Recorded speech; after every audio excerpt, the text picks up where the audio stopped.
Hi, good morning. It's wonderful to be back here. Wonderful to see you here. I'm teaching this class because I wish a class like this had been taught when I was sitting in your seats as an undergrad here. This does not mean that it's a class you wish to be taught, nor does it mean that it's the right class for you. What I hope to do in the next couple of lectures is give you an idea of what this class is about so that you can decide whether or not it is for you. I came here in 1992 and started off as a computer science concentrator, and then had a mini epiphany halfway through my sophomore year. I realized that I was in a wonderful place with wonderful students around me, wonderful teachers. I was doing well academically. I was doing well in athletics. I was playing varsity squash at the time. I was doing well socially. Everything was going well, except for the fact that I was unhappy. And I didn't understand why. And it was then, in a matter of moments, that I decided that I had to find out why and become happier. And that's when I switched my concentration from computer science to philosophy and psychology, with a single question: how can I become happier? Over time, I did become happier. What had contributed most to my happiness was when I encountered a new emerging field. At that time didn't have the name that it has today, but essentially research that falls under or within the field of positive psychology. Positive psychology, studying it, applying the ideas to my life has made me significantly happier. It continues to make me happier. And it was when I realized the impact that it had on me that I decided to share it with others. That's when I decided that I wanted to be a teacher and teach this field. So this is Positive Psychology, Psychology 1504. And we'll be exploring this new, relatively new and fascinating field. And hopefully we will be exploring more than the field, ourselves. When I first taught this class, it was back in 2002, I taught it as a seminar and had 8 students. 2 dropped out. That left me with 6. The year after, the class became slightly larger. I had over 300 students. And then the third year when I taught it, which was the last time, I had 850 students in the class, making it at that point the largest course at Harvard. And that's when the media became interested, because they wanted to understand why. They wanted to understand this phenomenon that here you have a class that's larger than Introduction to Economics. How could that be? So I was invited by the media for interviews, whether it was newspapers, radio, television. And I started to notice a pattern during those interviews.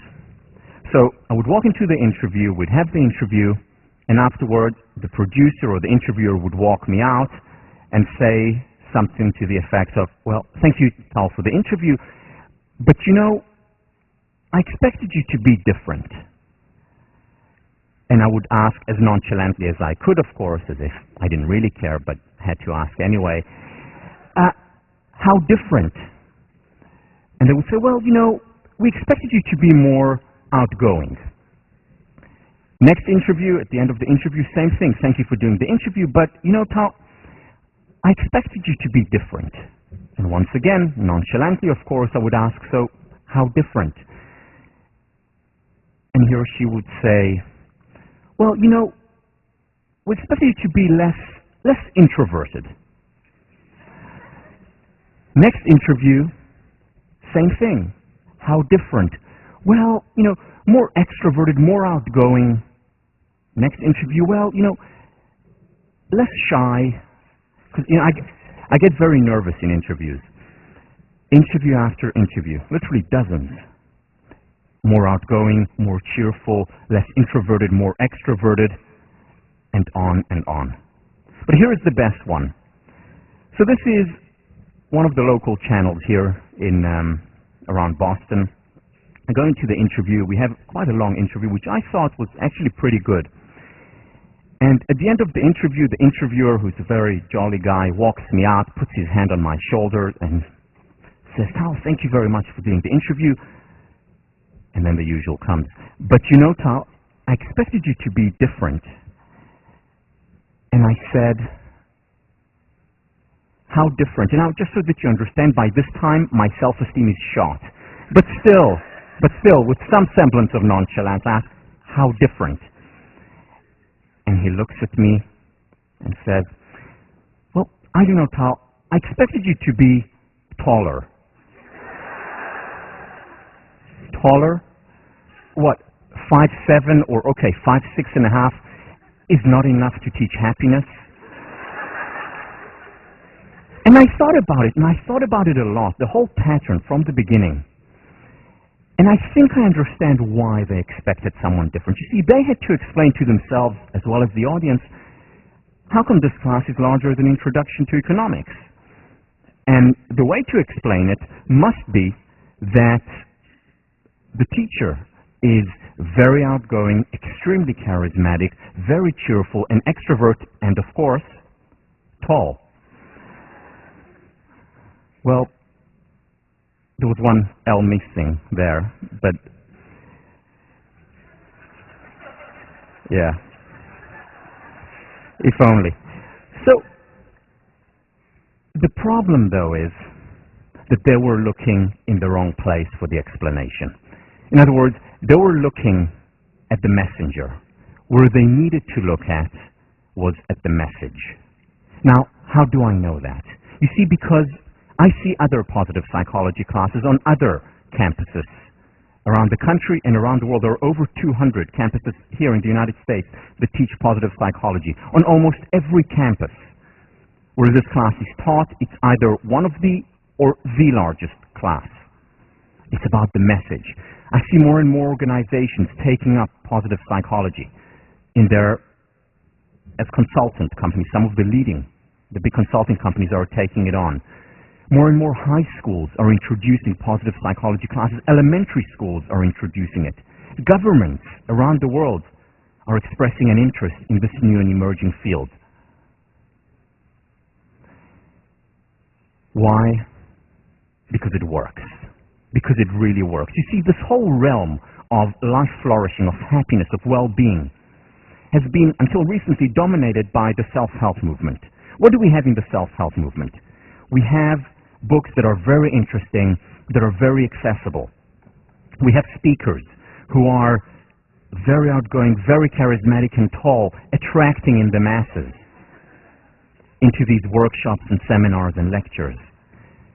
But, and there is a very big but here, many of these books, many of these workshops and seminars lack substance. Very often over-promising and under-delivering. So these are the 5 things you need to know to be happy. The 3 things to be the great leader. The 1 secret of success, happiness, and the perfect love life. Over-promising, under-delivering. On the other hand, we have academia. What do we have in academia?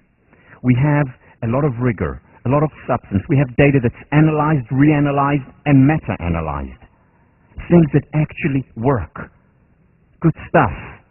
But, and there is also a very big but here, very few people refereed academic journals. I mean, think about it. How many people outside of this room, of course, have read the last 12 issues of the Journal of Personality and Social Psychology?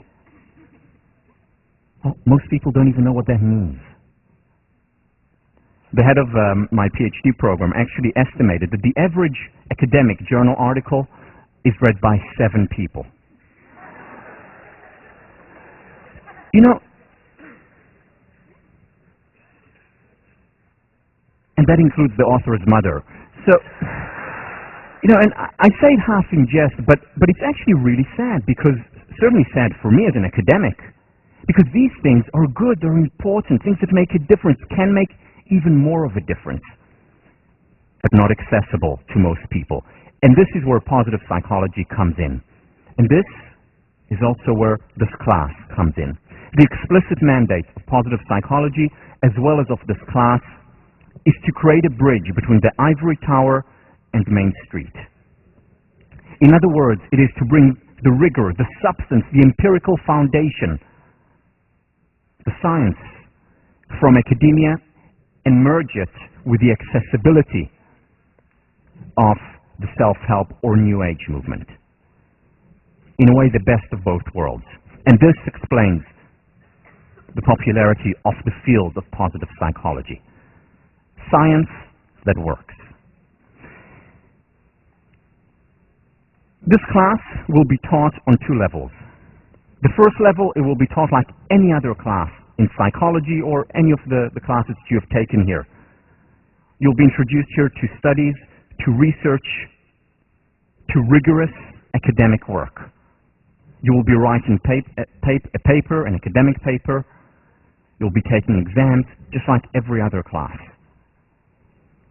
But then it will also be taught at a second level, which is for every paper that you'll read, every paper that you will write, you will always be thinking, okay, so how can I take these ideas and apply them to my life? How can I apply them to my relationship? How can I apply them to my community? Two levels, the academic, applied.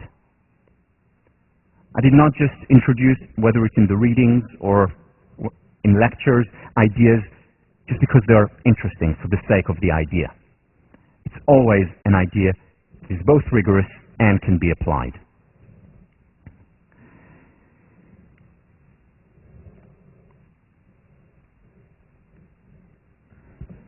Just a few words about housekeeping.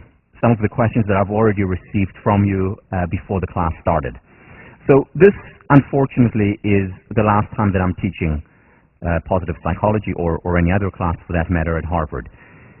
Hopefully, within 2 years, probably not next year, but within 2 years, there will be positive psychology class offered, but I certainly cannot guarantee it.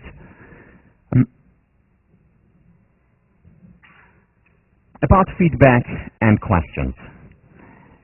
If you have any questions, if anything is not clear, if you agree or disagree with something, email me or email your TF, and we'll always respond. Sometimes, if the question is asked by enough people, we'll respond to it publicly, always anonymously, unless you specify specifically that your name can be mentioned. But sometimes, you may be listening to a lecture, and then halfway through it, there's an emergency. There is something that you really have to ask, something that cannot wait. In that case, please just put your hand out, because it's like when you just have to go to the bathroom, just can't stop, can't wait, and when you gotta go, you gotta go. So we'll take a positive psychology break for that, and just stop me halfway through, and I'll answer any question.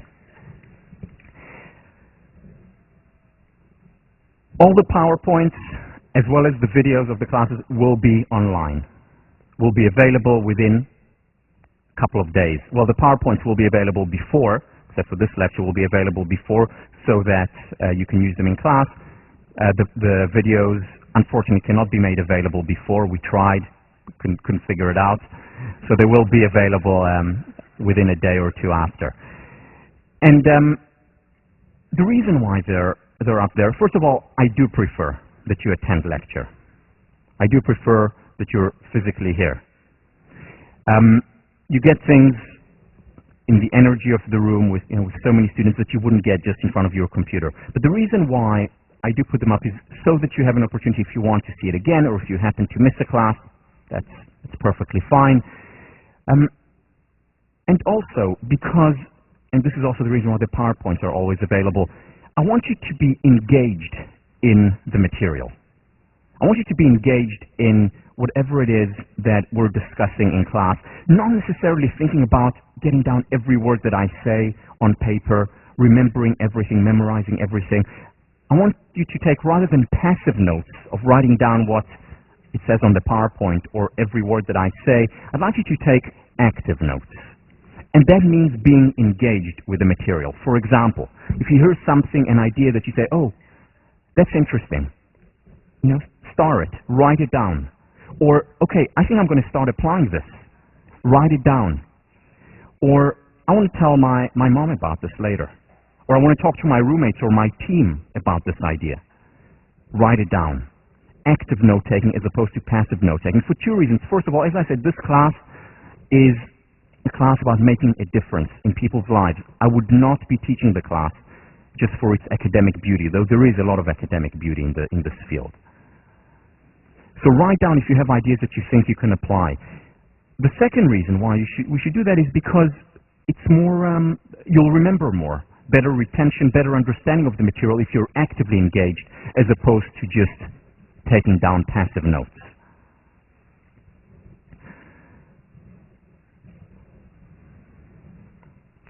Throughout the class, starting next week, we'll take what I call time-ins as opposed to time-outs. It's like a time-out. It's a time where we stop the class and you look inward. And this is literally a time of silence in the class. I will stop for a minute or two, and you'll have a chance either to just stare at me or anyone else, or think about what we've just discussed, or have a guiding question that I will provide you that you will address during the class. The reason why I have timings, and this is something that I'm introducing this year for the first time, we didn't have it last time, is because over the last 2 years since I last taught it, I've done a lot of work in the area of silence. I've read a lot of research in this area about the importance of quiet times, whether it's in a class, in a lecture, whether it is at home, whether it's for a leader in a business, for a relationship, for children, starting from preschools. Now, many of you, as you're going through these time-ins, if you decide to take the class, may think, well, is this what I'm paying $40,000 a year for? To sit in a class and be quiet? Well, first of all, it will only be a minute or two at a time, maybe once or twice a lecture. But second, it may be the most important thing that you take from this class, the notion of embracing stillness. Let me read to you an excerpt from a study that was run by 2 MIT professors. By the way, all the names that I read that are not on the PowerPoint, you don't need to remember or write down. This is just for your edification. But so David Foster and Matthew Wilson, both of them are from MIT, and did the following study that I think confirms the importance of a time to look inside. What they did was they scanned the brains of rats while they were in a maze and after they went through the maze. And here is what they found. What the results suggest is that while there certainly is some record of your experience as it is occurring, in other words, when they were doing the maze, the actual learning, when you try to figure out what was important, what should I keep and throw away, that happens after the fact, during periods of quiet, wakeful introspection. What they showed was rats who went through the maze and then went through the maze again and again learned far less than rats who took time aside, chilled out a little bit after a maze, had a margarita, experienced, embraced stillness. This has implications, and they showed implications to human beings as well, not only those who are on the rat race, all human beings.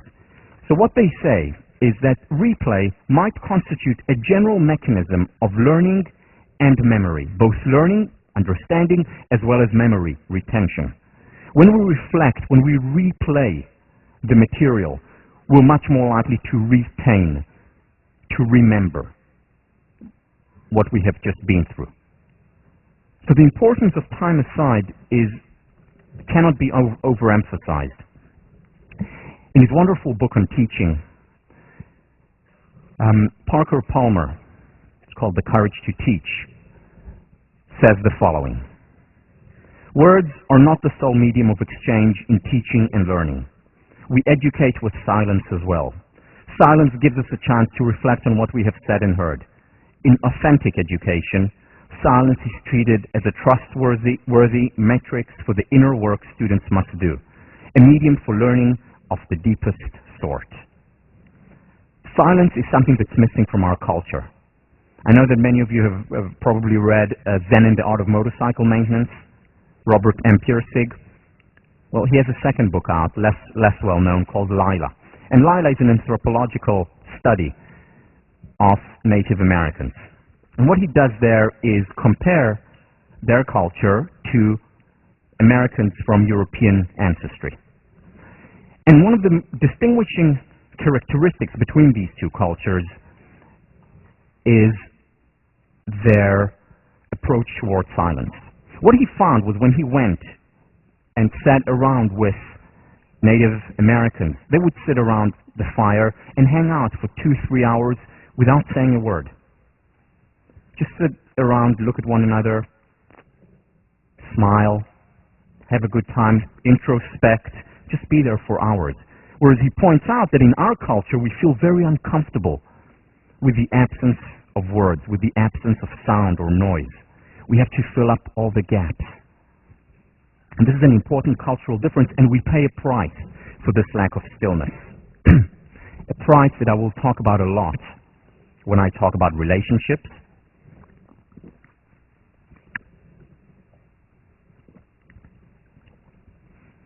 when I talk about virtue and morality, and when we talk about happiness and well-being in general.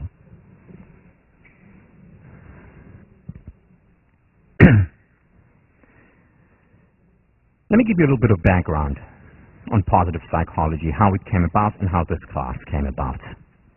In many ways, positive psychology is the brainchild, the product, the grandchild of humanistic psychology.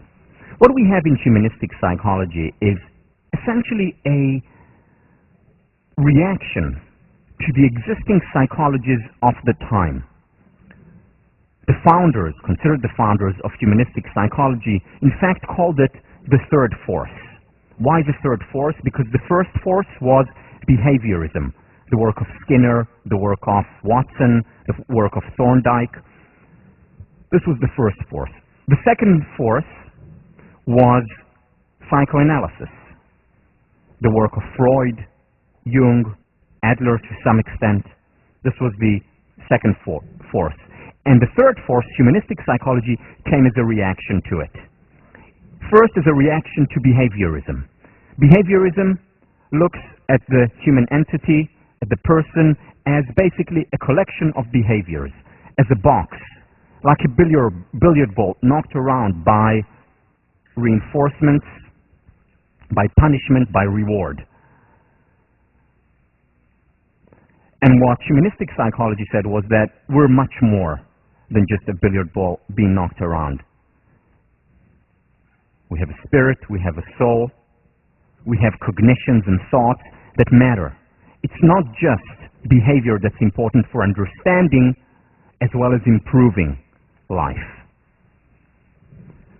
And then psychoanalysis, the second force. What psychoanalysis is about, basically understanding mostly through the subconscious. That's how you understand it. That's how you improve the quality of life. There are defense mechanisms, there are biological instincts, neuroses, and if we understand these very often dark forces, we're better able to handle and deal with life, understand as well as improve the quality of life. Humanistic psychology says a human being is much more than that, much more than biological instincts, much more than neuroses, much more than a person who exists in a Newtonian reality, like a billiard ball. We need to value much more the human being. We need to give much more dignity and freedom to the person. There was a problem. The problem was with humanistic psychology is that it lacked the rigorous methodology. While it brought in many wonderful ideas, talked about the study of well-being, talked about the study of optimism, of kindness, of morality, of virtue, of love, relationships, of peak experiences, of self-actualization, of empathy, all these wonderful concepts that we'll talk about throughout the semester, it wasn't as rigorous about its epistemology, about how we form ideas and how we learn. And that's why, in many ways, largely, not completely, but it largely morphed into the self-help movement. Interesting ideas, good ideas, important ideas, certainly good intentions, but to some extent without the academic rigor. And that's why it lacks to have the impact on academia. That's why we don't have hardly any humanistic psychology classes offered at universities today. There are very few still around. And this is why also a lot of it became the new age, essentially. But still, it's humanistic psychology that has, in many ways, fathered and mothered, as we'll see, positive psychology. So let's meet the grandparents. People like Rollo May, people like Carl Rogers, and more than anyone, Abraham Maslow. Was the American Psychological Association president, was a professor just down the road here at Brandeis. And he introduced this humanistic psychology. In 1954, he wrote a chapter called Toward a Positive Psychology. 1954. In it, he said we need to also research kindness and goodness and happiness and optimism. In many ways, was way ahead of his time. Then, if Maslow is the grandfather, then Karen Horney is the grandmother. Initially a psychoanalyst, trained through the works of Freud, realized that the focus has been too much on the negative, on neurosis, on psychosis, and said we also, not only, but also have to focus on what is working in the human organism. We have to look at the fine qualities and cultivate those, because part of being human is being those things as well. In many ways, brought about the movement toward humanistic psychology, and through that, positive psychology. Aaron Antonovsky, the third person I would consider the grandfather, brought in the idea of focusing on health. He has a new concept, or he introduced a new concept. I'm still here, don't worry. He introduced a new concept which he called, it's his own neologism, salutogenesis. Salutogenesis, saluto health, genesis, origin. The origin of health. And this was an alternative model to the conventional wisdom model of pathologies. So instead of just studying pathologies, whether it's in physical health or psychological health, we should also study the origin of health. In many ways, that is what preventative medicine is about. So this was a novel idea back in the 1970s when he introduced it. And we'll talk a lot about Aaron Antonovsky. Now the parents. Marty Seligman, considered the father of the positive psychology network of scholars, started the field in 1998. Like Maslow, he too was the president of the American Psychological Association, and as his mandate during his presidency, he had two aims. The first aim, to make academic psychology more accessible. In other words, bridge Ivory Tower and Main Street. This was the first aim of his presidency. The second aim was to introduce a positive psychology, a psychology that will look at also things that work, that will not just study depression, anxiety, schizophrenia, or neurosis. A psychology, a network of scholars who will focus on love, relationship, self-esteem, motivation, resilience, and well-being. And he introduced these ideas, and it's all been literally uphill from then.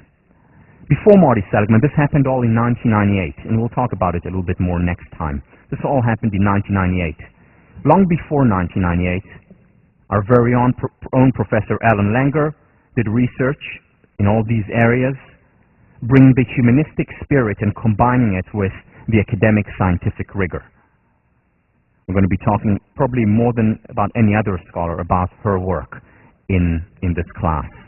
And another person from Harvard, one of the parents of positive psychology, was Philip Stone, who passed away 2 years ago, yesterday. Both Langer and Stone were my thesis advisors, introduced me to the field of positive psychology, into this research. In 1998, when they had the first Positive Psychology Summit, Professor Stone took me along with him. I was his graduate student. In 1999, he taught the first positive psychology class at Harvard, one of the first in the world. I was his teaching fellow. A couple of years later, he taught it again. Again, I was his teaching fellow. And then, when I graduated, he suggested that I take over his class. And here we are today.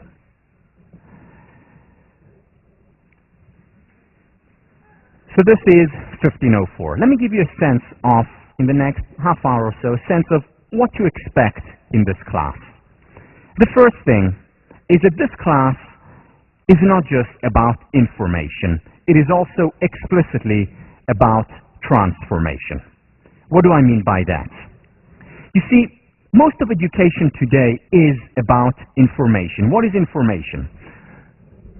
So we have a container, which is our mind, and information is about taking data, taking science, taking information, and putting it inside the form. That is information. Now, when this form is filled, that's when we're educated. More information, more data, better. Not enough. Because it's not just information that determines our well-being, our success, our self-esteem, our motivational level, the relationship and the quality of our relationships. It's much more than information. Transformation is about taking this form and changing it.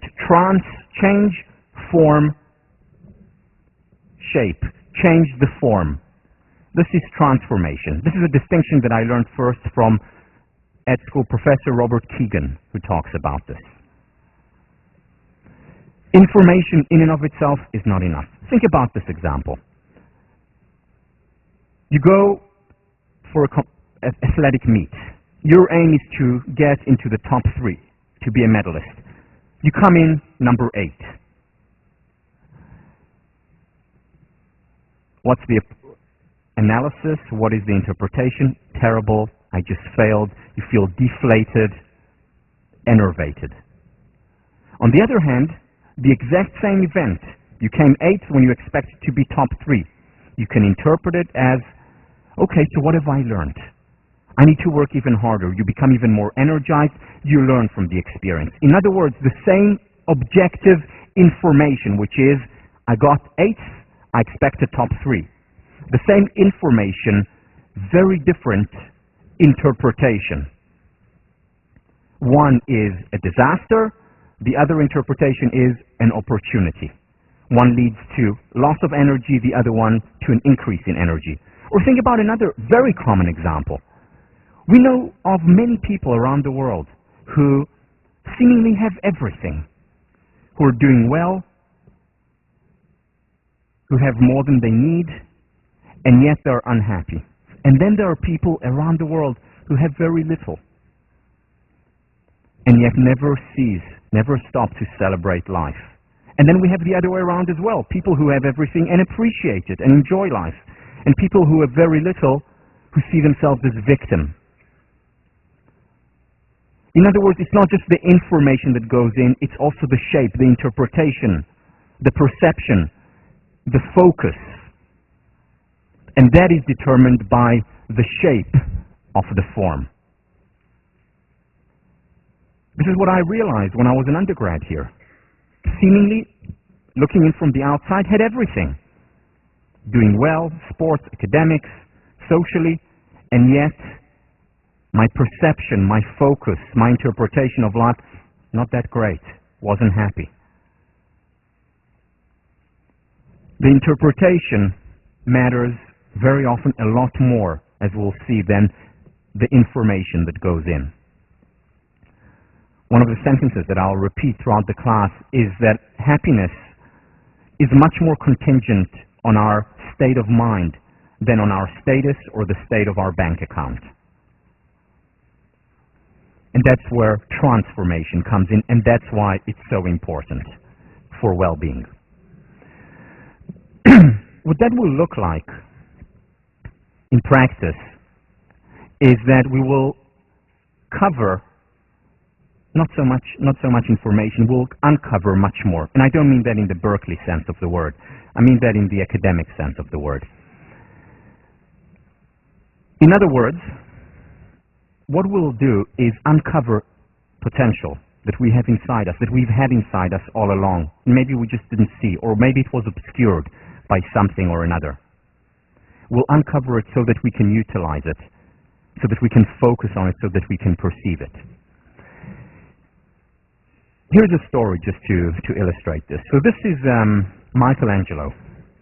One day he was asked by a journalist of his time, how did you create this most amazing masterpiece, David? To which Michelangelo responded, it was easy. I went to the quarry, I saw this huge piece of marble, and in it I saw David. All I needed to do was to chip away the excess stone, to get rid of the marble that shouldn't have been there. And when I got rid of this excess stone, there was David. Now obviously, easier said than done, but the story captures the metaphor of what this class very much is about.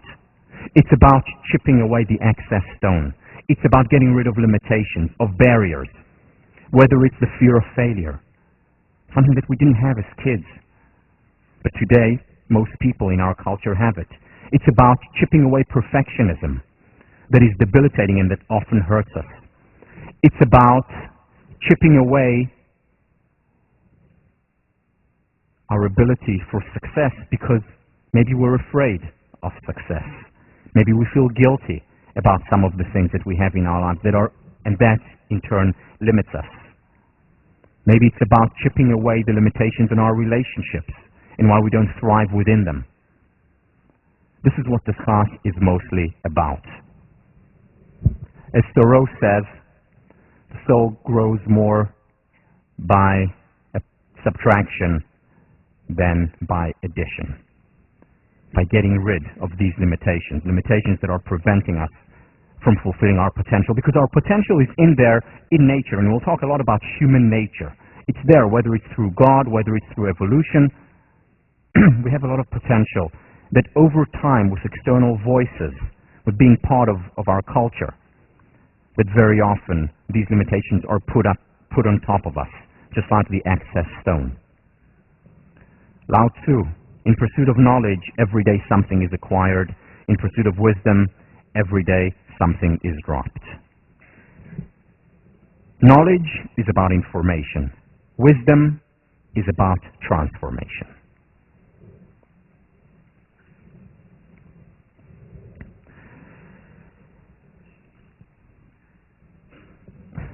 I was recently interviewed for a newsletter on coaching before a large conference on the topic. And the interviewer asked me, so what tips, what tools can you give from positive psychology? So I talked about some of the quote-unquote greatest hits, the importance of gratitude, the importance of physical exercise. I talked about the importance of spending time on our relationships, about taking time aside and simplifying, and so on and so on. And as I was going through my long list, she stopped me and she said, this is all good, important stuff, I know, but our readers already know that. I'm looking for the wow factor. Come on, surprise me. What can you tell our readers? And I thought about this question for a minute, and I realized that There is no wow. And I told her that. If there is a wow, the wow is that there is no wow. That's it. You see, because the overnight transformation emperor, the emperor of quick fixes, has no clothes. Doesn't exist. It's over-promising and under-delivering. A good life, a fulfilling life, a rich life includes ups and downs, includes pain and getting up again. It includes failure and getting up again. It includes success and celebrating it. Victories and losses, ups and downs, as we'll talk about next week. It's not about this one secret, one wow to the good life. And many of the things that you will learn in this class, you would have heard of before. Probably nothing new to you. You already know it inside of you. And you're going to say, well, this is common sense. And yes, a lot of it is common sense. However, as Voltaire once said, common sense is not that common. And this especially applies to application. So the aim of this class is to make common sense more common, especially in the realm of application.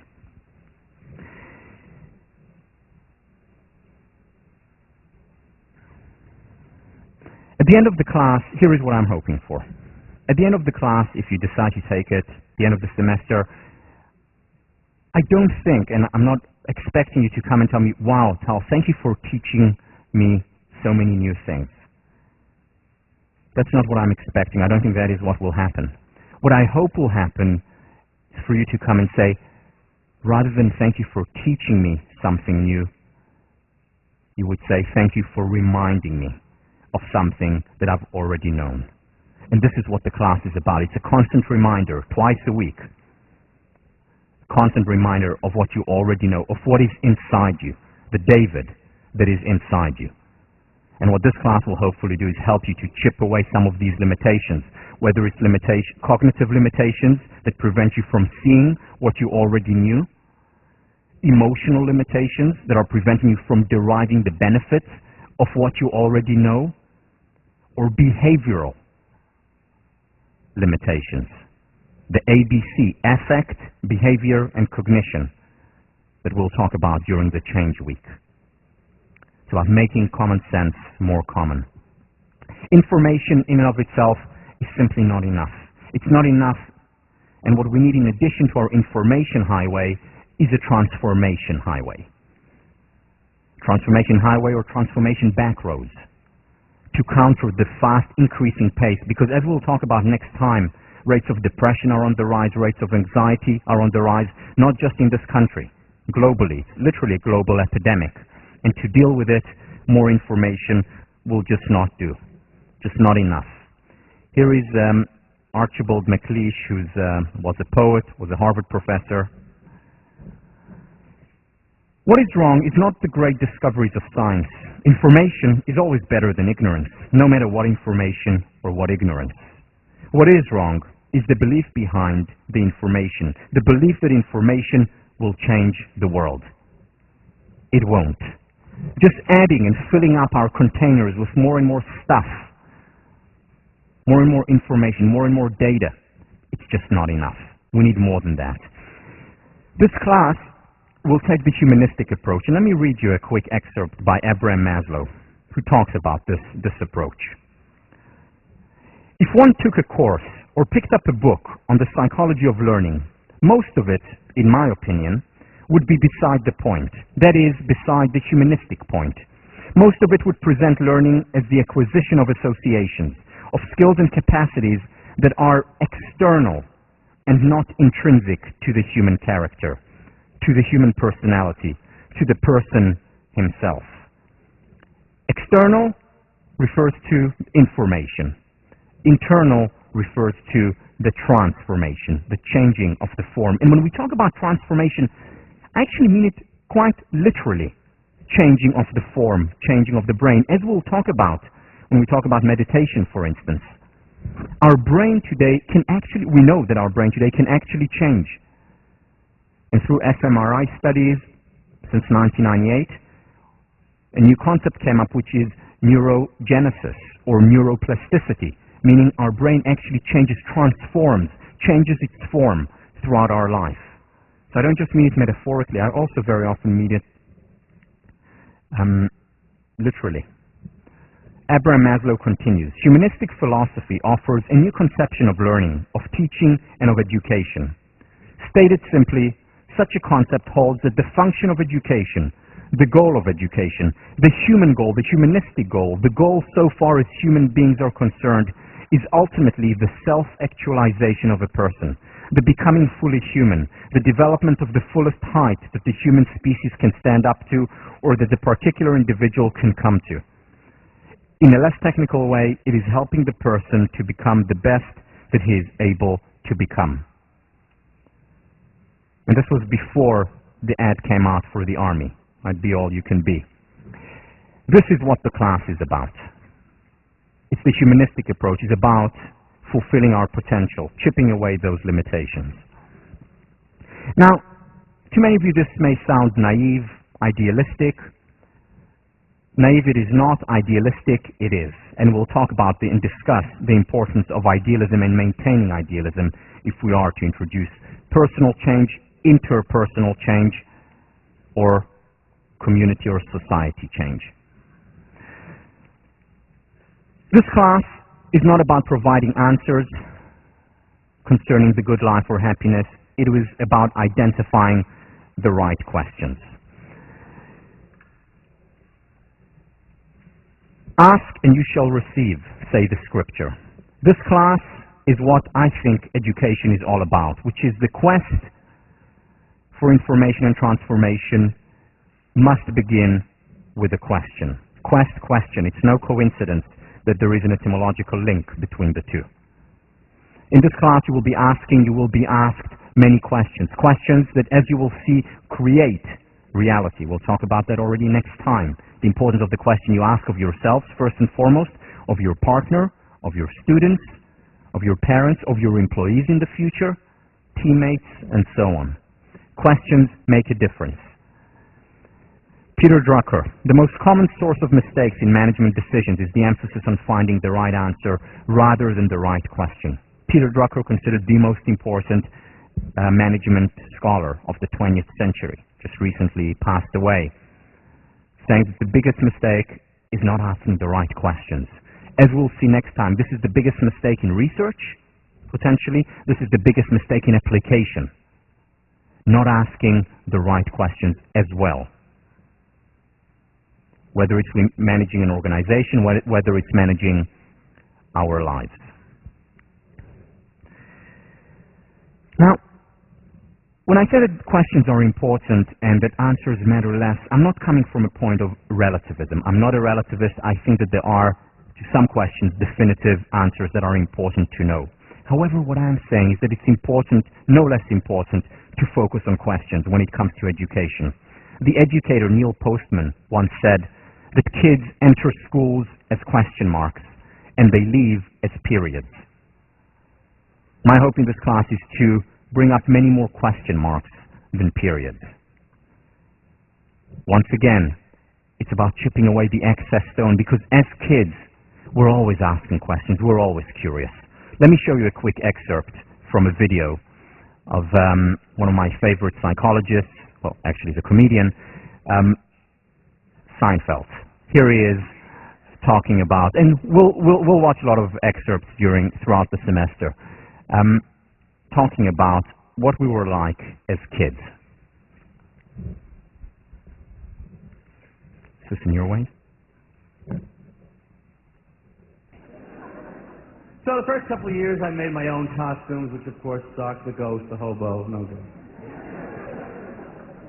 Then finally, third year, begging the parents, got the Superman Halloween costume, not surprisingly. Cardboard box, cellophane top, mask included. Remember the rubber band on the back of that mask? That was a quality item there, wasn't it? That was good for about 10 seconds before it snapped out of that cheap little staple they put it in there with. You go to your first house, trick or snap, it broke, I don't believe it. Wait up, you guys, I gotta fix it! Hey, wait up! Wait up! That's what you say, they don't say wait, They say, wait up! Hey, wait up! Because when you're little, your life is up, the future is up, everything you want is up. Wait up, hold up, shut up. Mom, I'll clean up, let me stay up. Parents, of course, is just the opposite. Everything is down. Just calm down. Slow down. Come down here. Sit down. Put that down.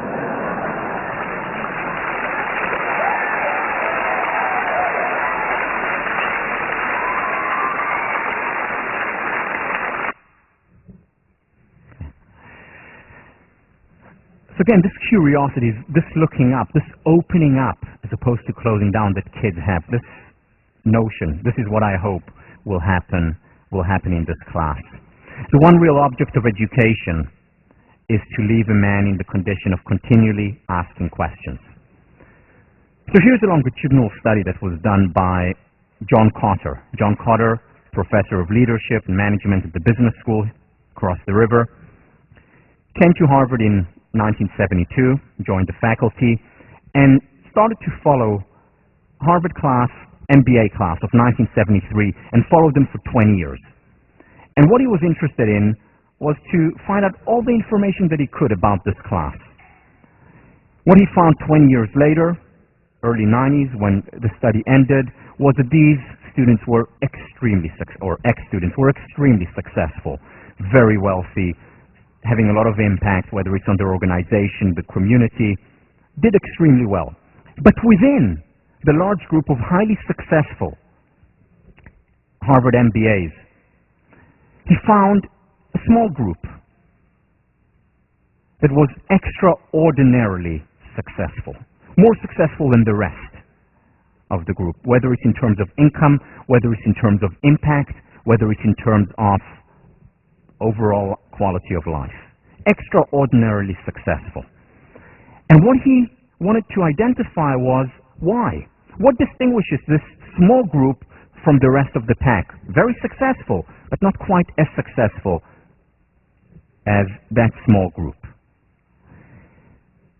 And he found only two things.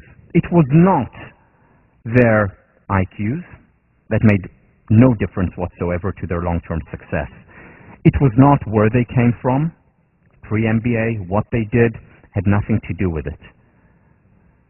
Two things alone mattered in terms of determining who will be the extraordinarily successful and the rest. The first thing was that the extraordinarily successful group really believed in themselves.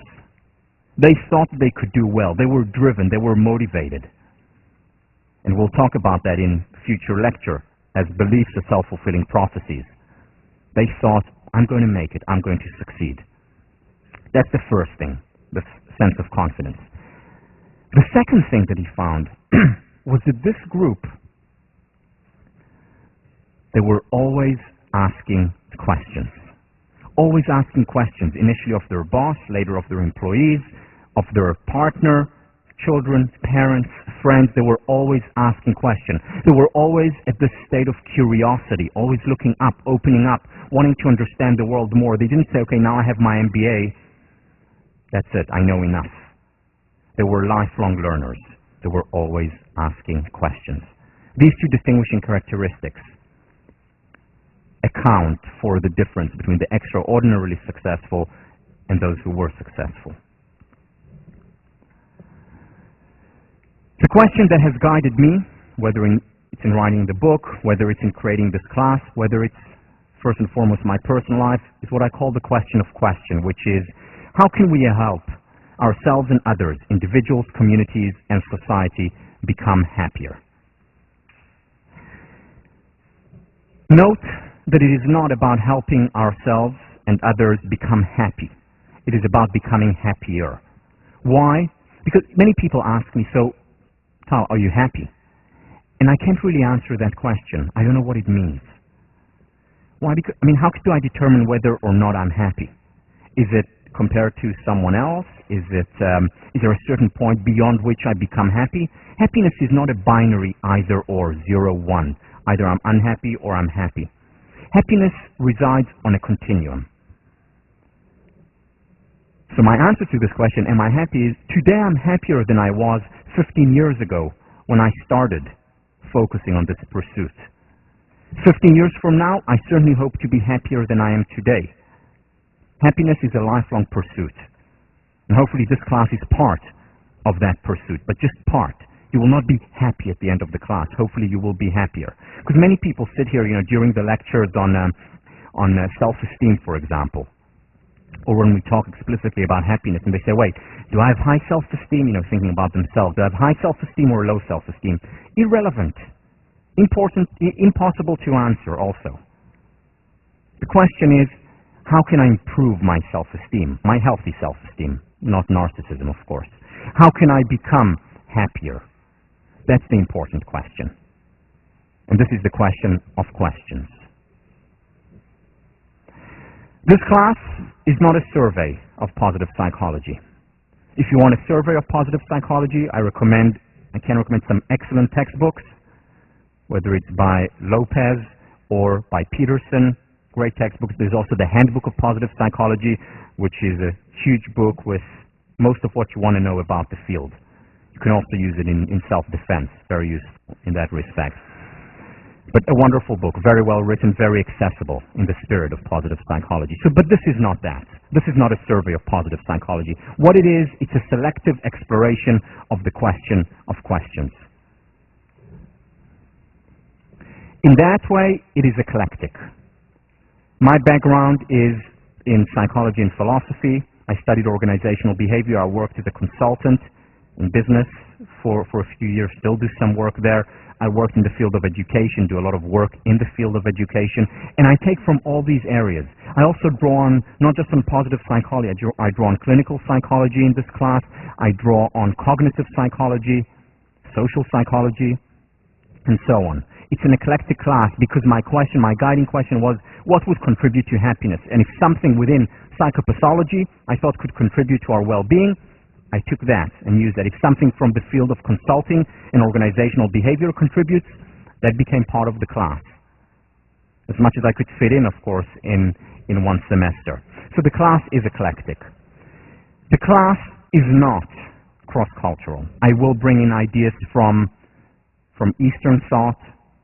I lived in Asia for a few years, worked there, studied and continue to study the Eastern philosophies and psychologies, but my training primarily is in Western psychology, and the focus of the class will be that. However, that doesn't mean that positive psychology doesn't apply to people from different places in the world. Now, there was recently a meeting between senior scientists, psychologists from the West, people like Paul Ekman, Richie Davidson, some of the most important minds in the field of psychology, meeting with the Dalai Lama and some of his monks. And they were talking about the future of psychology, about research and how can you research meditation and so on. And one of the things that they were talking a lot about is cross-cultural differences. And when that came up, the Dalai Lama suddenly seemed uneasy. And when Daniel Goleman, who was writing about this whole event, which was held in India, asked him, what's wrong? The Dalai Lama said that he was not comfortable with talking and emphasizing so much cultural differences. Now, you can say many things about the Dalai Lama. One thing you cannot say about him is that he's culturally insensitive. Arguably, one of the most sensitive people alive. And yet he says that we're focusing too much on cultural differences, and he added, not because there are no cultural differences, of course there are, and they're important, but there are many more similarities than differences, and we shouldn't ignore those similarities. Daniel Goleman about the Dalai Lama, we were a little surprised by the Dalai Lama's seeming resistance to the notion of cultural differences. So I will introduce these ideas, but A, because it's not my training, and there are people who focus on cultural differences who would do a much better job than I do. And second, because what I hope to look into is the universal, things that are common across cultures. So we'll study research in this area, but even more than that, we'll become even more particular than just talking about, the psychology in this part of the world. We'll study yourself. We're going to go that particular. Now, why? See, when I put this class together, I didn't think to myself, okay, so what are the things that I need to introduce in order to please the participants in the class, the students? That's not what I thought. What I thought about what was the class that I would have wanted to take as an undergraduate here?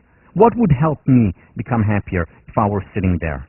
In other words, thinking about it from my perspective, from a very personal perspective. In this class, I'm going to encourage you, of course, you look at research and read research about other people, about large sample sizes, but I'm going to encourage you more than anything to look inside yourselves, to study yourselves, whether it's through response papers that will be due weekly, starting in 2 weeks, whether it's in your final project, that will be a presentation that you won't have to give, but you'll have to write out, a presentation about your favorite topic or the topic that matters most to you, whether it's in sections that you'll be talking about, how can I apply these ideas to my life?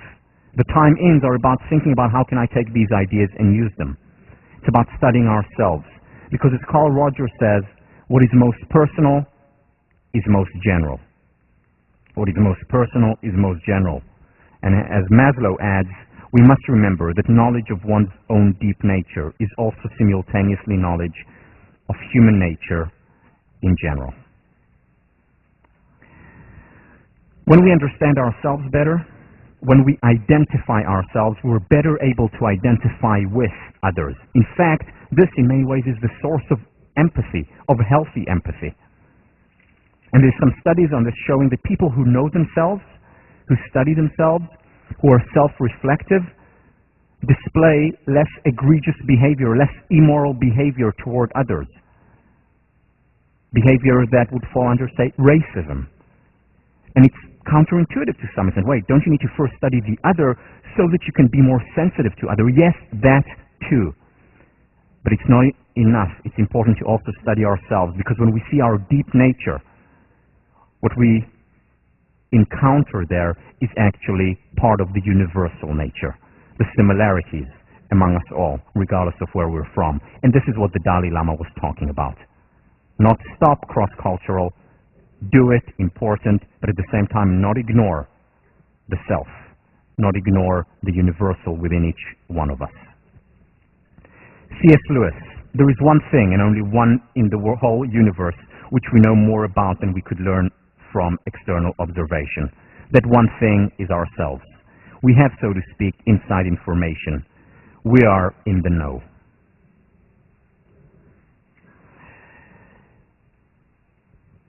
Now, there are, of course, biases when we study ourselves, which is why it's not enough to just study the self.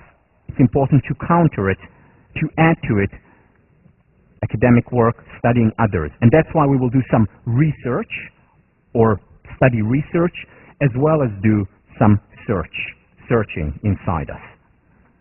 Both are important. We shouldn't, just because there are biases and mistakes that are potentially can be made, it doesn't mean we need to throw out the baby with the bathwater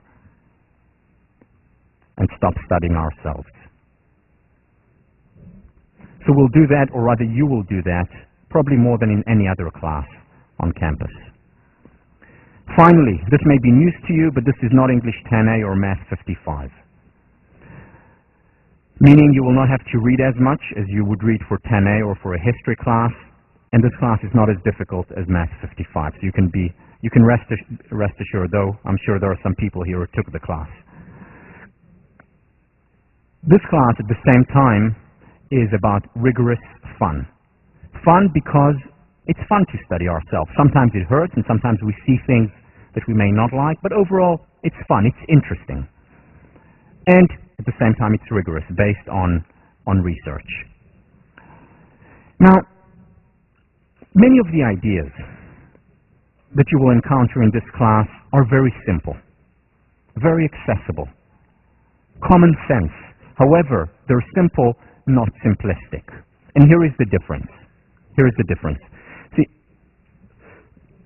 Oliver Wendell Holmes, at least this quote is attributed to him, not 100% sure it's his, said, "I would not give a fig for the simplicity on this side of complexity, but I would give my life for the simplicity on the other side of complexity.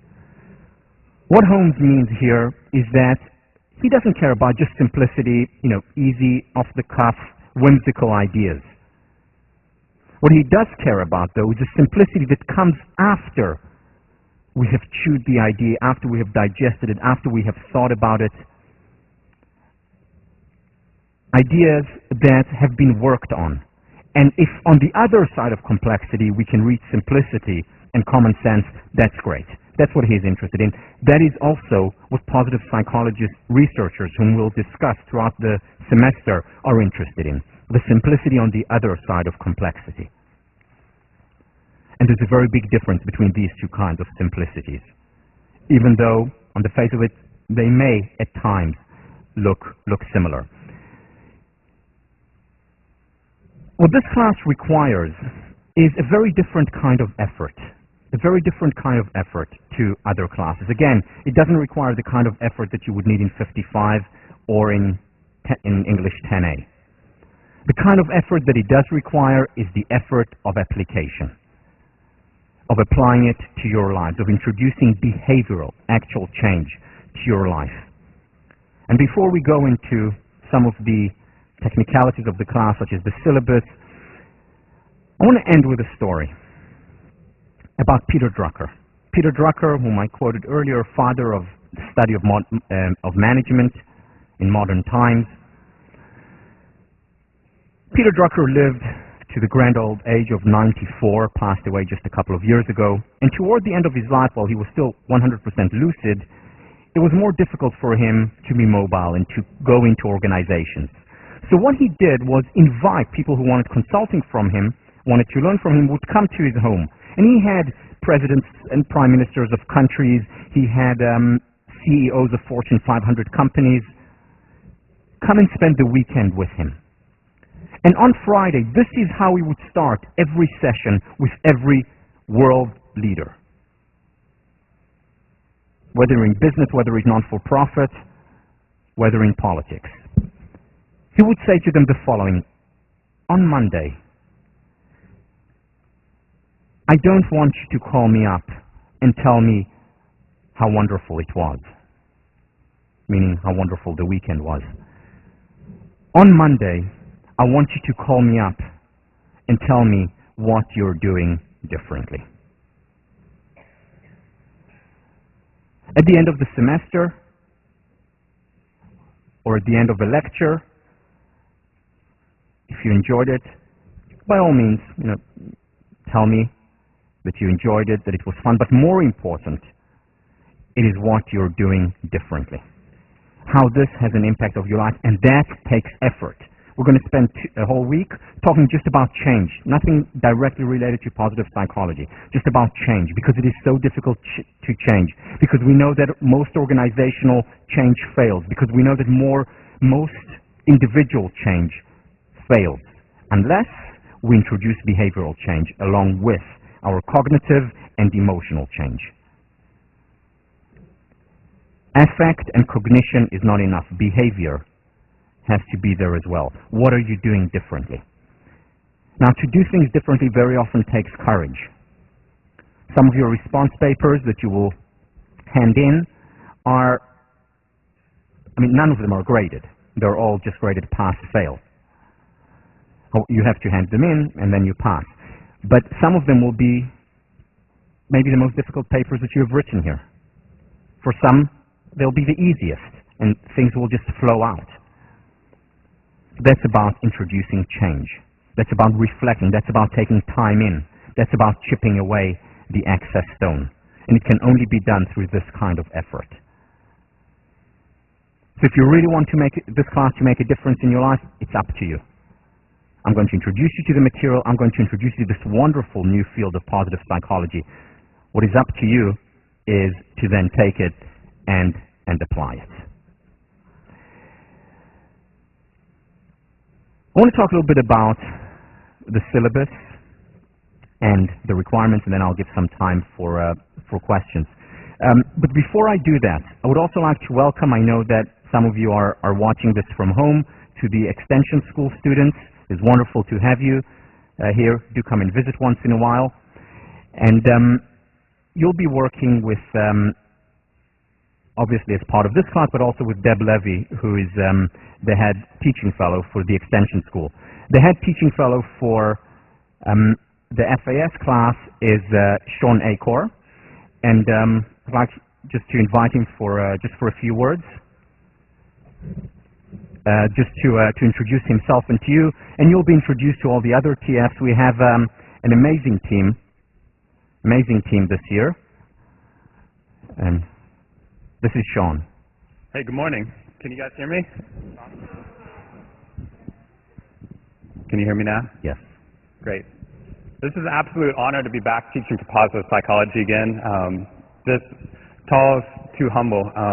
This is not only extraordinary that he's sharing his time with us, but he has actually moved his family back from Israel for the entire semester, his wife and his 2 little children, just so that he could teach this class with us. So it's an absolutely extraordinary opportunity for us to share this moment with them, and I'm really excited about it. Last time we taught this class, we did a survey to find out what type of people were sitting in this room. They're just like yourselves, to find out why you'd be taking this class, because the comment that we get so often about this class is, why would Harvard students possibly be unhappy? What do they have to be unhappy about? They thought that everyone that would be taking this class would be taking it because they're already really happy and they want to study about how amazing they are. And they like to learn things so they can tell their roommates they're clearly less well off than themselves. But it turns out actually over a third of the people that took the class last year took the class actually because they felt depressed and that they were trying to learn about the research about positive psychology. Another third did it because they wanted to learn more about optimism. Another third did it for completely different reasons. I think an additional third this year did it because Paul was on Jon Stewart and The Daily Show. So I'm absolutely thrilled about this class. The syllabus, which Paul is about to tell you about, is well, actually, we learned a couple other things about you guys. You know that of the people that took positive psychology, 75% of you are an officer of a club. 35% of you are the highest ranking officer of a club, which means you think there are about 2,000 clubs at Harvard. You're all in a club of 3 and that you happen to be the president. We learned other reasons why you're not happy. We learned that the average number of romantic relationships for people that take positive psychology over the 4 years is between 0 and 1. 0 and 1. No. Don't believe it. Don't leave.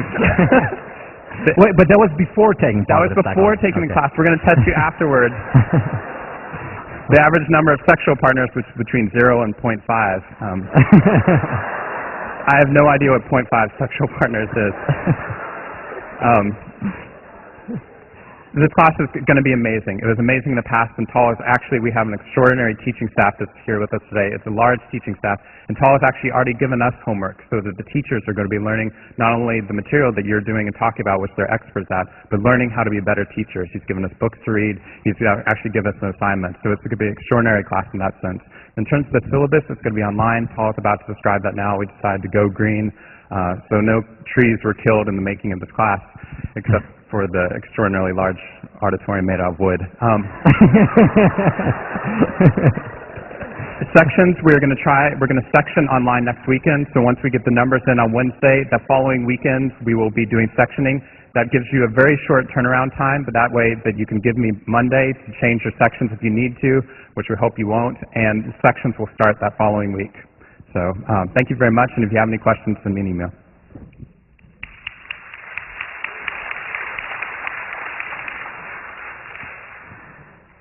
Okay, so I don't think I'll have to explain to you why. There's one lecture in the semester that I don't teach, and Sean will teach it, and that is the lecture on humor. Figure out why yourselves. I do think you have to walk your talk if you're teaching something. The syllabus. The class, pedagogically, just to introduce you to my thinking about the class, is what I call an integrated class. What that means is that it's integrated vertically as well as horizontally. Vertically, it means that every class is connected to the next class, is connected to every class throughout the semester, around a spiral. So what we talk about next week, we'll revisit again in Lesson 7, Lesson 17, and Lesson 24. Everything is interconnected, only at a higher level of the spiral, in other words, will lead to deeper understanding and hopefully assimilation of the material. So it's vertically interconnected. It's also horizontally interconnected. That means that every part of the class reinforces and influences the other parts.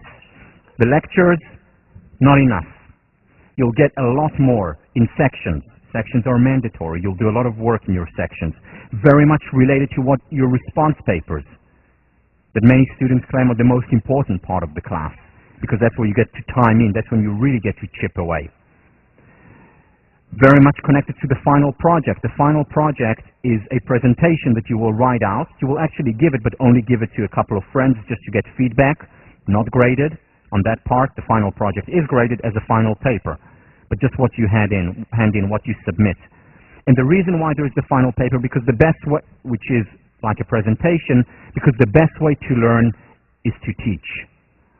And you'll be teaching these materials to other people, or any material that you're interested in your presentation. So the readings, very much connected and about taking you to the next level of understanding and assimilation. So, any questions before I finish up? Any questions from you? All right, so let me just say, one second, finishing words. I'm very excited to be back here. My family is very excited to be back here. Looking forward to a meaningful, pleasurable, enjoyable, and happier semester with you. Thank you.